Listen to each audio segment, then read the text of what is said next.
जो तब भी ईमानदार हो जब उसे कोई ना देख रहा हो। इसे इंग्लिश में बोलते हैं इंटीग्रिटी। जो तब भी ईमानदार हो जब उसे कोई ना देख रहा हो। इस बात का कोई उदाहरण?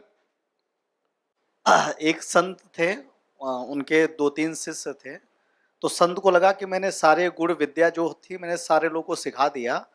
अब इनमें से मेरे को चुनाव करना है कि मेरे बाद का कौन रिस्पॉन्सिबल पर्सन होगा, वो चुनाव करना है। तो चुनाव करने के लिए उसने 3 अपने अलग अलग शिष्यों को कबूतर दिया कि आप जाओ, इस कबूतर को ऐसे जगह मारो जहां पर कोई आपको ना देखे। तो तीनों लोग 3 दिशा में निकल गए। पहला व्यक्ति जाता है, काफी दूर जाते जाते देखता है कि 2 पहाड़ियों के बीच में मुझे कोई नहीं देख रहा है, वहां पर उसने कबूतर को मार दिया। एक व्यक्ति निकल जाता है जंगलों की तरफ, जंगल में, घने जंगल में जाता हुआ एक कुआं था, कुएं के नीचे घुस करके वो अंदर जाकर के उसको लगता है यहाँ कोई नहीं देख रहा, वहां मार देता है। और सभी लोग जब रिटर्न आ रहे होते हैं तो देखते हैं कि जो तीसरा बंदा है उसके हाथ में कबूतर है।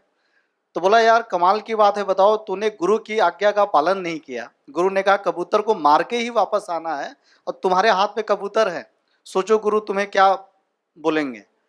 अंततः जब लौट के गए तो गुरु ने उनसे पूछा कि आपके हाथ में कबूतर वापस आने की क्या वजह है। तो उस व्यक्ति ने कहा कि सर महात्मा जी, मुझे ऐसा कोई जगह ही नहीं दिखाई इस संसार में जहां मुझे कोई ना देख रहा हो। जब भी मैं इसको मारने जाता तो मुझे लगता है कोई ना कोई, यानी कि ऊपर वाला मुझे देख रहा है। बिल्कुल सही।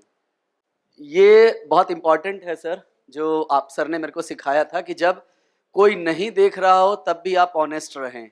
लाइक सर, मैं बिहार गया था काम करने के लिए और सर के मार्गदर्शन में मैंने वहाँ पर काम किया था। वहाँ मेरे ऊपर कोई भी अपलाइन नहीं था, कोई भी नहीं था। तो वहाँ पर एक होता नहीं है कि मुझे किसी को जवाब भी नहीं देना था, मुझे आंसर भी नहीं करना था। सर को मैं खुद अपने काम की रिपोर्ट देता था। तो उस वक्त कोई देखने वाला नहीं था। तो वैसे ही आप जितने लोग हैं, ज़रूरी नहीं है आपको कोई देखेगा। इसका एक लाइव एग्जाम्पल मेरे एक फ्रेंड का भी है, मेरा क्लासमेट है। जब उसने जॉब किया था तो उसकी पहली सैलरी करीब 5,000 रुपये के आसपास थी। वो बहुत पॉजिटिव है और बहुत अच्छे तरीके से ज़िंदगी में उसने राइज किया है। उसकी एक खासियत है, आज उसकी सैलरी करीब 40 लाख रुपए की है और आज से करीब 18 साल पहले 6,000 रुपये की सैलरी थी। ये उस समय जब 6,000 रुपये की जॉब करता था तब भी, आज वो साल के 40 लाख रुपए कमाता है तब भी उसकी एक खास बात है, वो अपने काम के प्रति बहुत ईमानदार है, वो बहुत ऑनेस्ट है।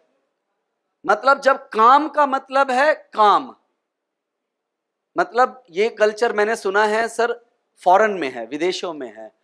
वो इंडिया में रहकर शायद वही उसकी वजह है कि आज वो इतने बड़े उस पर पहुंचा है। बहुत ज्ञानवान इंसान है। 40 लाख रुपए तो बहुत कम है उसके लिए, वो बहुत उससे ऊपर जाएगा।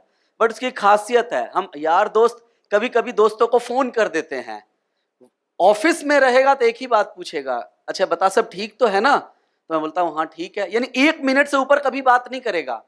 कुछ अर्जेंट नहीं है तो मैं शाम को ऑफिस से निकलकर फोन करूं तुझे, ऑफिस से निकलकर फोन करता है।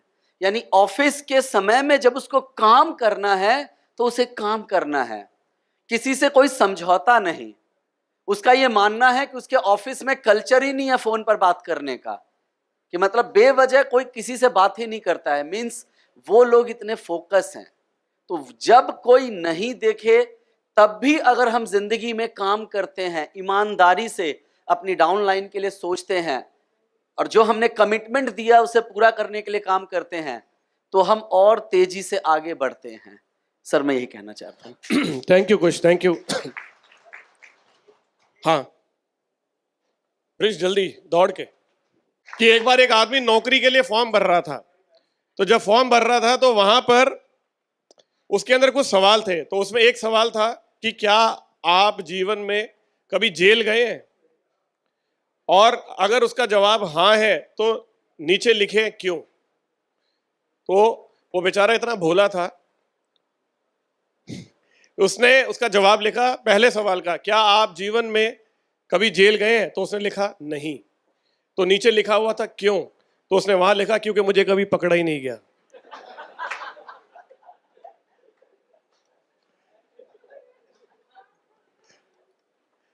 और जो ये दुनिया है ना, इसकी जो परंपरा चलती है उसमें ये है कि जो पकड़ा जाए वही चोर है ना। तो लेकिन आप कुछ मत करें, आप शीशे में जब अपने आप को खड़े होकर देखते हैं, आपको पता है चोर कौन है या नहीं है, आपको ये बात पता है, यस और नो। तो आप ये वाकई में ना सोचें कि कोई नहीं देख रहा, हिसाब तो होगा। और एक कमाल की बात यह है जो हम सब जानते हैं कि हम जितना कुछ इकट्ठा करना चाहते हैं, जितना भी पैसा इकट्ठा करना चाहते हो, 1 रुपया भी साथ नहीं लेके जाओगे, कुछ नहीं लेके जाओगे, सब यहीं छूटेगा। और जिसके लिए छोड़ के जा रहे हो वो भी परवाह नहीं करेंगे, पितृ शांति कर देंगे आपकी और निपट लेंगे वहां से, और कुछ नहीं होगा। और उसके बाद उसको संभालेंगे या नहीं संभालेंगे इसकी भी कोई गारंटी नहीं है, पता नहीं कैसा निकलेगा। वो निकलेगा भी ऐसा क्योंकि जैसे ही पैसे के साथ दुआ आएगी या बद्दुआ आएगी वैसा ही निकलेगा, यस और नो, हेलो।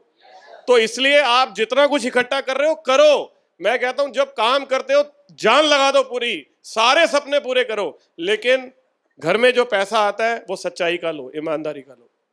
आसपास के मोहल्ले में एक अक्सर शिकायत आता था कि उसका बेटा नालायक हो गया, वो मम्मी पापा का रिस्पेक्ट नहीं करता है। तो पड़ोस में दूसरा भी होता है, वो अपने बच्चों को लेके बड़ी तारीफ होता है उसको लेके। तो एक होता है क्या कि हमने बैंक में सुना है, सराफी की मीटिंग से मैंने भी सीखा है, एक डेबिट और क्रेडिट।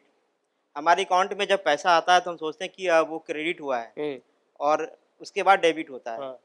तो हम एज ए फ्रेंचाइजी हेड हो या जॉन्डल हेड हो या as a global diamond distributor हो, तो हमारा फर्ज बनता है पहले हमें डेबिट करना है कि और वो जो डेबिट करेंगे तो क्रेडिट कैसा मिलेगा। स्वाभाविक तौर पे ये जो काम का जो भी हम काम करेंगे वो मेरा कोई देखता नहीं है, लेकिन जो उसका क्रेडिट है ना वो पता चल जाता है कि आपने डेबिट कैसा किया है। वाह क्या बात है, बहुत बढ़िया। तो ऑनेस्टी सर जो आपने अभी उदाहरण दिया, मुझे लगता है ये सबसे बेस्ट उदाहरण है कि एज ए जो भी कार्यभार हमें मिला है, हमें अपना ऑनेस्टी से हम करते जाएं। ये नहीं देखें कि मेरा कौन देख रहा है, हमको क्या करना है, वो आपको बताने की जरूरत नहीं है। लोग इतने एक्सपर्ट हैं कि लोग आपके रिजल्ट को देख के समझ आता है कि आपने कितना डेबिट किया है। बहुत बढ़िया, बहुत खूब, थैंक यू सर, बहुत बढ़िया, बहुत बढ़िया। राजेश की जो बात है उससे ही मुझे एक चीज और याद आई, एक चीज और मैं आपके साथ शेयर करता हूं। आप जानते हो मैं पहले दिन से आज तक काम कैसे करता हूं, जो मैंने अपनी अपलाइन से सीखा है मैं आज आप लोगों के साथ शेयर करता हूं। आप जब भी काम करते हो ना, आप ग्लेज में काम कर रहे हैं हम सब लोग, आप सबसे पहले ये बोलो मैं तेरा काम कर रहा हूं। किसका काम कर रहा हूं?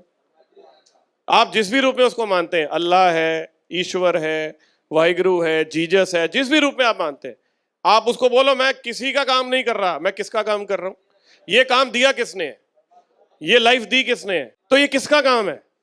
किसका काम है? अरे किसका काम है? तो किसका काम कर रहे हो? तो जब उसका काम कर रहे हो तो दूसरी बात उसको पार्टनर बनाओ। किसको? उसको बोलो जो कमाऊंगा 10% तेरा। ये मैं आपको बता रहा हूं, मैंने पार्टनर बना रखा है भगवान को। मेरी शुरू से लेकर आज तक जो कमाई है उसमें 10% उसका है। जैसे सरकार टैक्स लेती है, कुछ कर सकते हो क्या? टीडीएस करता है, कुछ करते हो क्या? इनकम टैक्स जाता है, कुछ करते हो क्या? जीएसटी जाता है, कुछ कर सकते हो क्या? उसको पार्टनर बना के काम करके तो देखो। उसको बोलो पहली चीज काम तेरा कर रहा हूं, दूसरा 10% तेरा, क्योंकि काम में वर्किंग पार्टनर में हूं, तू तो साइलेंट पार्टनर है। वर्किंग कौन है? मैं कर रहा हूं। काम किसका है? तेरा कर रहा हूं। मेहनत मैं कर रहा हूं, 90 मेरा 10 तेरा। कर सकते हो? और जब करते हो फिर डर किस बात का? आप उसकी गोद में बैठे हो यार, वो संभालेगा ना। ईमानदारी से करके तो देखो, वो आपको गिरने नहीं देगा, भरोसा रखो यार।